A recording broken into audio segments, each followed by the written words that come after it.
a Colossal Maid Café called Tourism Nation. This work is complete fiction. It has no relation to any real persons, organizations, or events. Prologue. Welcome to the nation. At some point, the immigration counter came to be called the service counter. Behind the glass, the smiling officer's name tag no longer bore the national emblem. Instead, a small ribbon imitating lace trim was printed there. Dear Master, please place your finger here. Yes, welcome to Maidland Japan. Ayato Tsuda reflexively hunched his shoulders at those words. He had never imagined an era would come when his own homeland would address foreigners as master. The officer handed him a QR code instead of an entry stamp.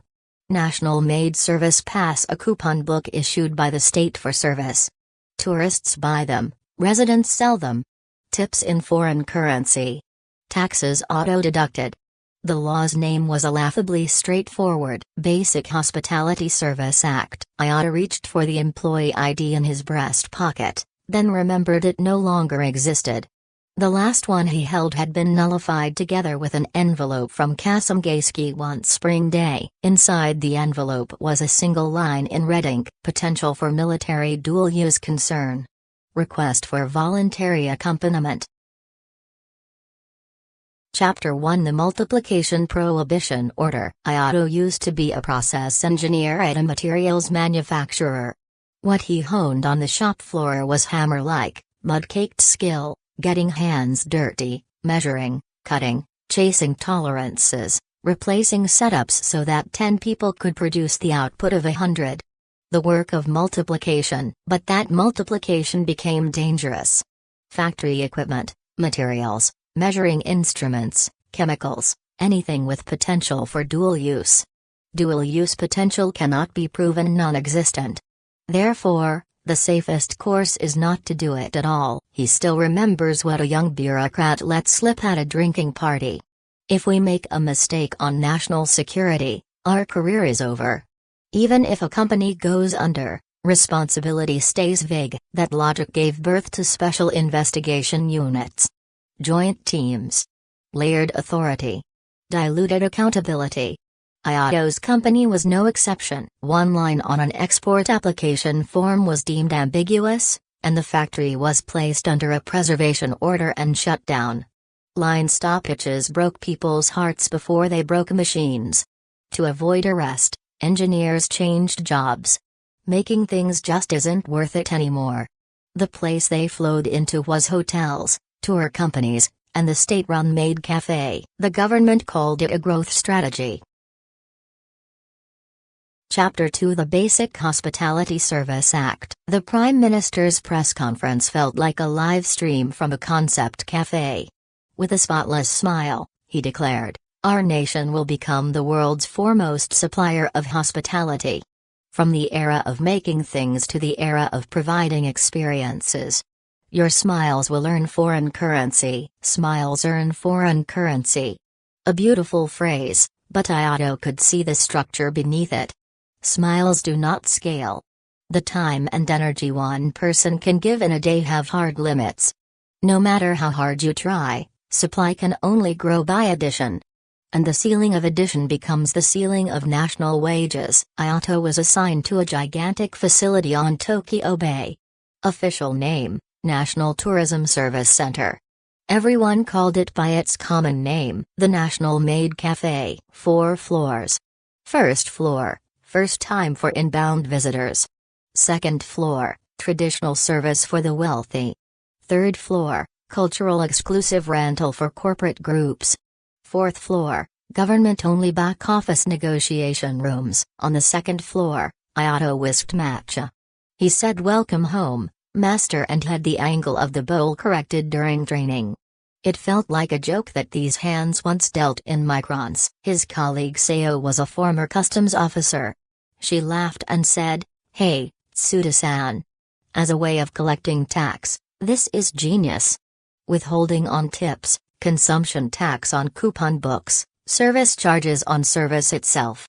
And they can slap on anything they want under the name of cultural preservation fees. Does that make everyone richer?" Sayo shook her head without breaking her smile. "The ones who get richer are The ones who come, the ones who pay, the ones who choose. Ayato had not yet grasped who those choosers really were.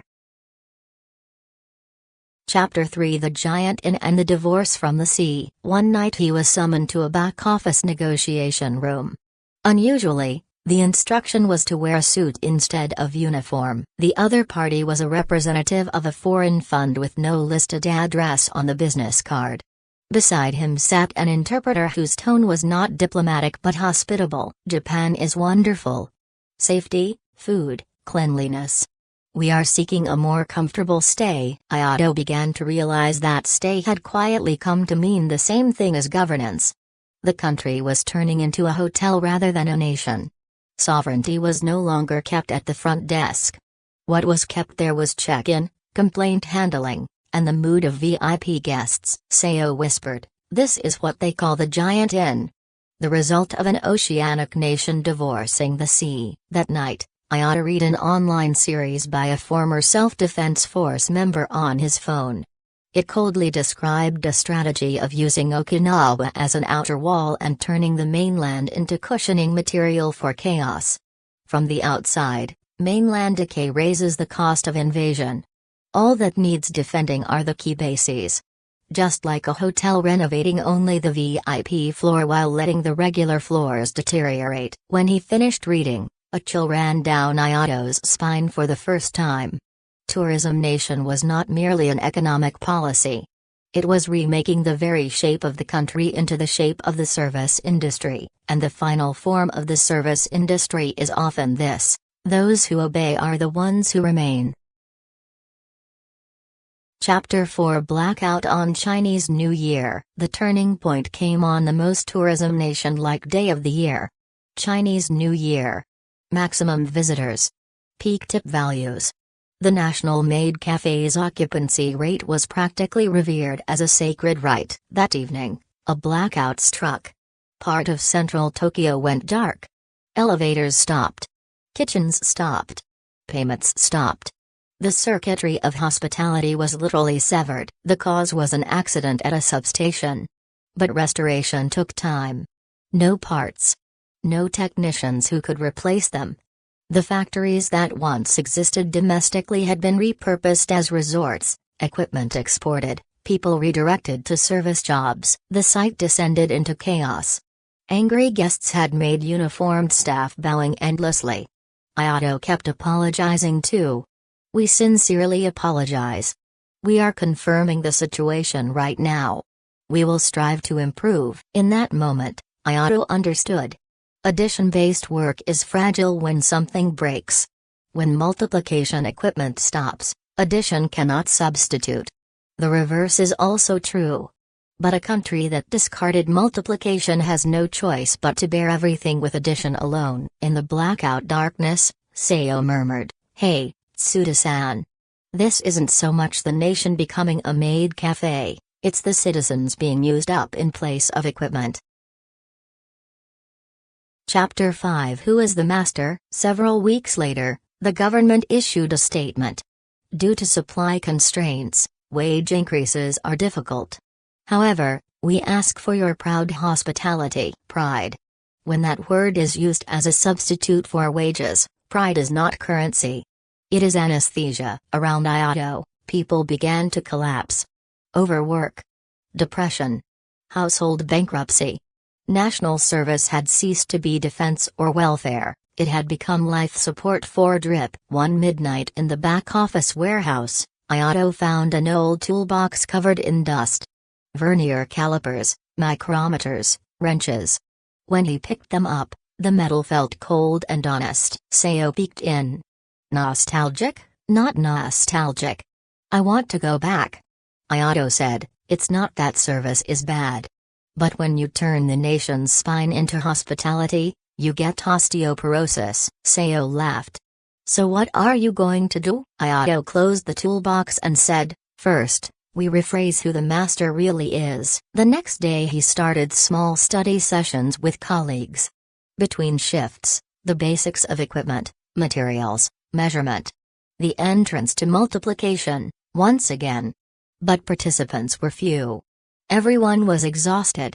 And above all, They were afraid. What if we get caught by regulations again? What if they say dual use potential and it's over? Ayato knew that fear itself was the bottom of the trap. Epilogue. Outside the Colossal Maid Café. 1 year later, visitor numbers at the National Maid Café declined. The world entered recession, tourism became a luxury. Foreign currency thinned, tips thinned, payments delayed. The nation bowed even lower.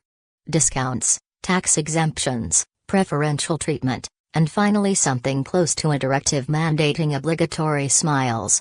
But smiles cannot be mass-produced. Ayato walked along the bayfront before dawn. In the distance the facility emitted faint light. The Colossal Maid Café. The symbol of a nation that had itself become the stage set for service. He readjusted the toolbox on his back. It was heavy, but the weight felt real. Welcome home, Master. Someday he wanted to say those words not to the state, but to family, to community, to a rebuilt common life. To raise Master not from outside, but among ourselves. The moment he thought that, Ayato's breathing deepened, just a little. The Colossal Maid Café still stands. But there is no need to believe that is the entirety of the nation. A country does not exist to humor someone else's mood, it can be remade so that we ourselves may live. Okay, let's dive into a really fascinating, if a little disturbing, story. What if a country decided to just sell off its entire industrial backbone and bet everything on tourism? We're going to unpack this wild allegory about a nation that turns itself into one giant, state-run maid cafe. It's a story that really makes you think about what a country is actually built on. So just imagine for a second. You get off a plane, you walk up to the immigration counter, and that's what the officer says to you. In this fictional Japan, tourists aren't just tourists anymore. They're officially called masters. I mean, right from that first moment, you know the entire identity of this place has been completely turned on its head. So how on earth does a whole country get to that point? Well, like a lot of huge changes, it all starts with a single piece of legislation. It's called the Basic Hospitality Act, and it's the law that creates the entire legal framework for this new reality. It forces people like our main character, a skilled engineer named Ayato Tsuda, out of his high-tech factory and into a service uniform. But you have to wonder, how did a nation known for its technology and manufacturing get here? It definitely didn't happen all at once. It started with something that sounded kind of harmless, a quiet but, as we'll see, devastating ban on what the story calls multiplication work. Okay, so this slide really gets to the core of the whole idea. On one side, you've got multiplication work. Think engineering, manufacturing, anything where one great idea or one machine can be scaled up to do the work of 100 or even 1,000 people. On the other side, you've got addition work. This is service, hospitality, stuff that's totally limited by human time and energy. You know, one person can only smile and serve one customer at a time. Well, in this story, the government decided that multiplication work was high risk and addition work was safe. And this quote from a bureaucrat in the story just perfectly captures the thinking behind that whole shift. It's a logic that's driven by fear, really. Fear of taking a risk and ruining your own career. See, if there's a big industrial accident, someone gets blamed. But if a company just quietly goes out of business, well, who's really at fault there? It creates this huge incentive to just avoid risk at all costs. And here's how that fear-based logic just snowballs. First, new technology gets labeled a potential risk, and since you can never, ever prove something is 100% safe, the easiest thing for a bureaucrat to do is just say no. So one by one, factories get shut down, and all these brilliant, skilled engineers, they're pushed into service jobs. It's a slow, quiet, systematic dismantling of the entire country's manufacturing backbone. So, with the industrial base pretty much gone, the government needs a new plan, right? It needs a new growth strategy, and boy, do they have one. This was the Prime Minister's big, grand promise to the nation. It was genius, in a way. It reframed personal service not just as some low-skilled job, but as a patriotic duty. Your smile isn't just about making a customer happy. It's now a vital tool for earning the foreign cash the country desperately needs, especially since it doesn't really make anything to sell anymore. And this is the end result of that new economic engine, a massive state-run facility called the National Maid Café. This is where our engineer, Ayato, ends up. Just think about that for a second. This is a guy who used to work with tolerances at the micron level, and now he's being trained on the precise, ritualized angle at which he has to serve a cup of tea to a foreign master. But not everyone's buying the patriotic hype. Ayato's colleague, who used to be a customs officer, just cuts right through all the rhetoric. She points out the grim, simple reality of who actually gets rich in an economy like this. It's not the people doing the serving. It's the ones with the foreign money. The ones who can afford to come, to pay, and to choose. And the true, absolutely devastating cost of this new world becomes terrifyingly clear for Ayato, in what has to be the most powerful and just plain cruel scene in the entire story. So, Ayato gets called for a special request from a very high-paying client. He goes into the private room, he kneels, he bows his head, just like he's been trained to do.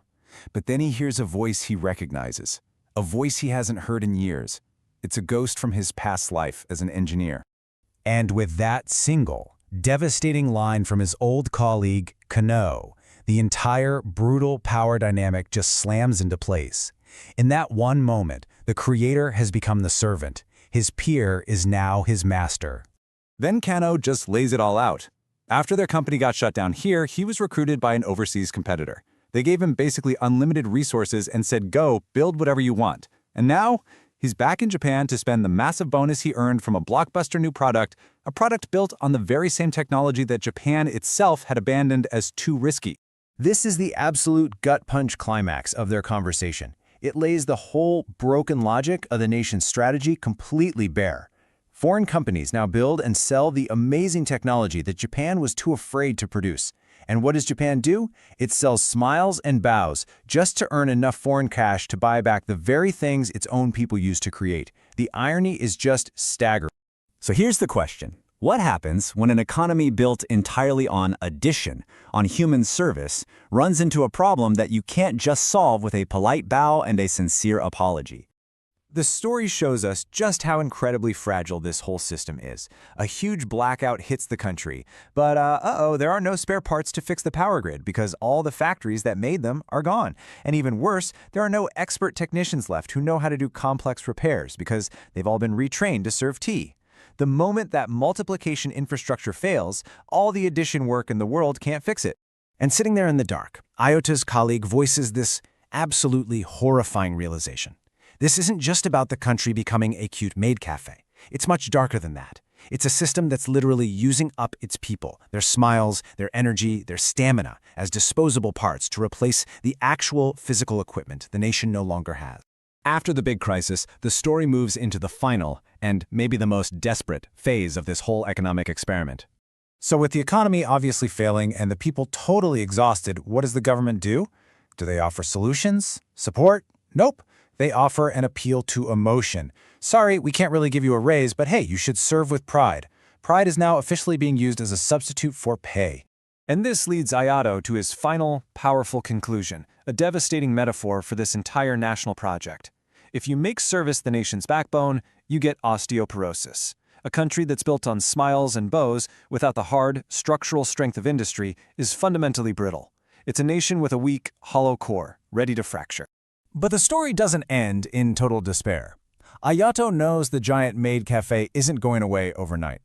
But he starts this tiny act of rebellion. In secret, after hours, he starts teaching the basics of engineering, that forbidden multiplication work, to his fellow service workers. It's this small spark of hope, a belief that the country can be rebuilt, not from the top down, but from the inside out, starting with the very knowledge they were all forced to forget. And that's really the central warning of this whole story. Even though it's fiction, it leaves us with a really critical question for our own world, doesn't it? What happens when a country's backbone is no longer made of steel, but of practiced smiles? It forces us to ask what the true foundation of a nation's strength really is. Okay, let's get into this. We've been reading a source that is, frankly, it's pretty chilling, even though it's fiction. It really is. We're looking at the giant maid cafe known as a tourism nation, which is, I mean, it's a story, but it's built like structural analysis of countries' collapse. Right. And this isn't some, far-fetched sci-fi. The author uses this incredibly rigorous, almost cynical economic logic to build this world. And the core idea is this shift, right? Mm-hmm. The government literally replaces the nation's entire identity with OQG. Which means, like, deep service or serving. And they don't just suggest it, they codify it with the OQG basic law. You see it the second you arrive in the country. The national insignia, gone. It's replaced by these little ribbon printouts on name tags. And the immigration counter, the border of a sovereign nation. It's just this serving window. Exactly. It's such a jarring way to say, we're an enterprise now, not a country. It really is. And so our mission for this deep dive is to really pull apart the narrative's central economic arguments because they're profoundly unsettling. This shift from innovation, which the author calls multiplication, to pure service, which they call addition. And we have to get into the moral cost of outsourcing your entire national purpose. And we see it all through the eyes of our protagonist, Ayato, who was a material engineer. And is now one of their top servers. And some of the details are just so perfectly bureaucratic and awful. Like the National Maid Service Pass. It's a state-issued ticket for service. And that rule that foreign tips have to be in foreign currency. Right, which of course the source says are immediately taxed at the source. It's a system built purely for extraction. Your identity is gone, replaced with, customer service. I just can't get over that one line from the bureaucrat. If you make a mistake in security, your career is over. If a company collapses, the responsibility is vague. That quote is everything. It's the key to the whole collapse. It takes us right into the great pivot, the multiplication prohibition. Exactly, because that quote explains the paralysis. The story says their manufacturing didn't fail because they were bad at it. No, not It failed because of this excessive paralyzing caution. The weapon they used was the claim of potential for military diversion. So if you have a high-tech factory and it uses special materials or like precise measurement tools, things that could theoretically be used for military stuff, then it's a security risk. Yeah.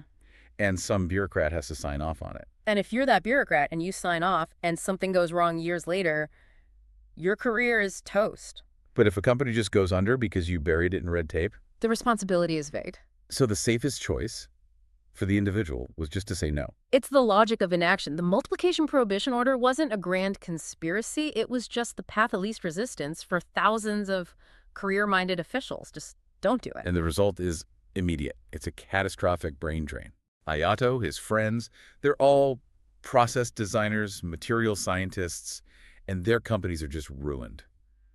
The government shuts down factories over, ambiguous export applications. They're not stupid. They're rational actors. They look at this mess and just conclude it's no longer worth it to make things here. So where do they go? Into the only sectors left. They become resort managers, tour guides, and of course, servers in the state-run Maid Café. And the government calls this a growth strategy. Oh yeah, a transition to a high-value experience economy. But hold on, the Prime Minister has a point, doesn't he? I mean, service economies are huge. Your smiles earn foreign currency. How can a whole country collapse on that if tourism is, endless? That is the exact question Ayato the engineer starts asking, and it gets us to the core structural flaw he finds. The idea of addition work. Right. A smile, your time, your physical effort, that is all inherently addition. It's linear. A plus B plus C. No. You only have so much stamina, so many hours in a day. There's a hard cap on the value you can create. Precisely. And if your whole economy is based on that, you have an unmovable ceiling on national wages, on national wealth. You can't get exponential growth by just smiling harder. And that's the big contrast with the work you used to do. Multiplication. Engineering, manufacturing, automation, where you design a system so 10 people can do the work of 100. That's how you build real wealth. It's exponential. Without that, the nation is just slowly starving. Everyone is working themselves to death to hit a ceiling that other countries are just flying past. And the government knows this on some level, which is why their tax system becomes so incredibly cynical. This is what his colleague Saya points out, right? The former customs official. Yeah, she explains the genius of the tax scheme. They have to scrape every last cent because the pot is so small to begin with. So walk me through it. A tourist tips Ayato $100. Okay. First, that tip is income, so there's source withholding tax. Right. But the tourist had to buy a service ticket to be there, which had a consumption tax on it. Okay, that's 2. Then there are standard service fees the government center charges. And on top of all of that, There's the culture preservation fee. this wonderfully vague, unanswerable fee. So the state gets 4 bites of the same apple. No wonder no one can get ahead. It's a system designed to funnel everything to the center, not to build wealth. And when Ayato asks who this actually helps, Saya gives him the most crushing answer. True. The ones who come, pay, and choose. The customer. The customer. Yeah. And that leads us to, I think, the most powerful scene in the entire story. The Miyabi private room. Ayato is called to serve a high-end client. He has to do the whole ritual. He opens the door, says the mandated, "Welcome back, master," and who's sitting there? Kano.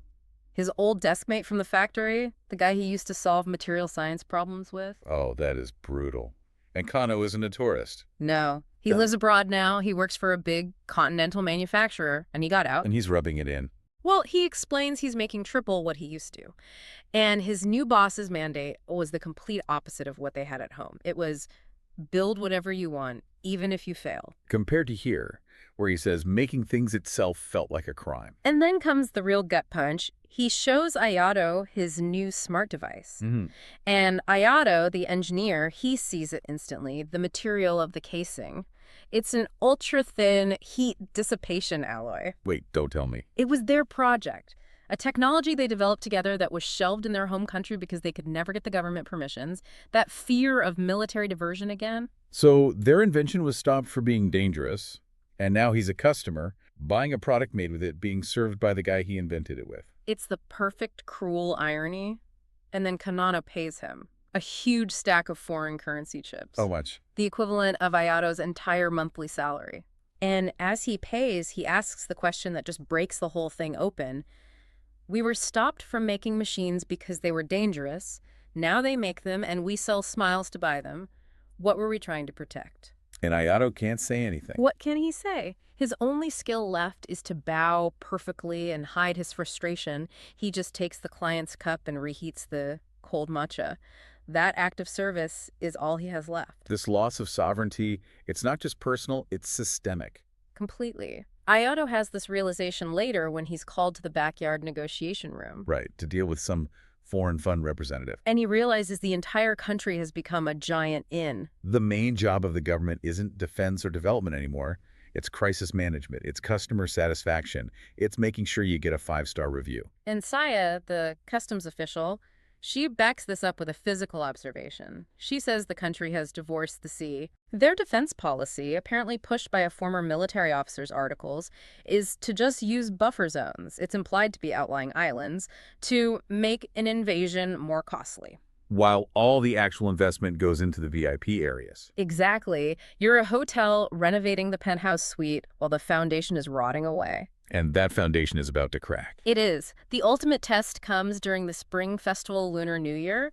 The whole Maidland Cafe is at maximum capacity. And then a massive power outage hits. Right. And an outage itself isn't the disaster. They happen. The disaster is that they can't recover. Why not? The supply chain is gone. The factories that would have made spare parts are now resorts. The special equipment was all sold off for cash. And all the skilled technicians, the multiplication workers, they're either serving tables or they left the country, like Kano. So you have this stark conclusion. Addition work cannot substitute for multiplication work when the infrastructure breaks. That's the bottom line. You can't smile a power grid back online. And Saya's observation is just so chilling. The staff, Ayato and his friends, they're not people anymore. They're just equipment to be used up. They've become the nation's only disposable resource. And this is when Ayato realizes the final unspoken rule of his country. The one who obeys remains. That's it.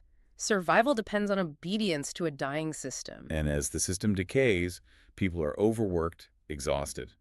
And the government can't raise wages because of that addition ceiling. So what do? They can't offer money, so they offer emotion. They appeal to national pride in their service. Which Ayato immediately recognizes for what it is. He calls it an anesthetic, a drug to numb the pain of being overworked and underpaid. But he's still an engineer. That part of him isn't dead. He finds his own little way to resist. In a backroom warehouse, right? He finds his old tools, a micrometer and calipers. So specific. Why those? They're just old, heavy tools. Because they represent objective truth.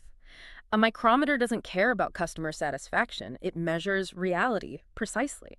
It's a connection to a world of facts in a nation that now only deals in feelings. He tells Saya, if the country's backbone is only hospitality, it will suffer from osteoporosis. Such a powerful line. So he starts these little secret study sessions during their breaks. Trying to teach the basics again. Materials, measurement, equipment, the very first step back towards multiplication. But it's hard going. It's almost impossible. People are too tired, but mostly they're too scared. Scared of what? The very regulations that broke the country. That old fear of being blacklisted for touching anything with potential for military diversion. The fear that destroyed the nation is now the thing that's preserving its decay. And the story ends just how you'd expect, really. Global tourism slows down, the foreign money dries up. And all they can do is cut prices and mandate bigger smiles. Right. But as the book says, smiles cannot be mass-produced. And Ayato. He finds his resolve. He's walking the waterfront, holding that heavy toolkit.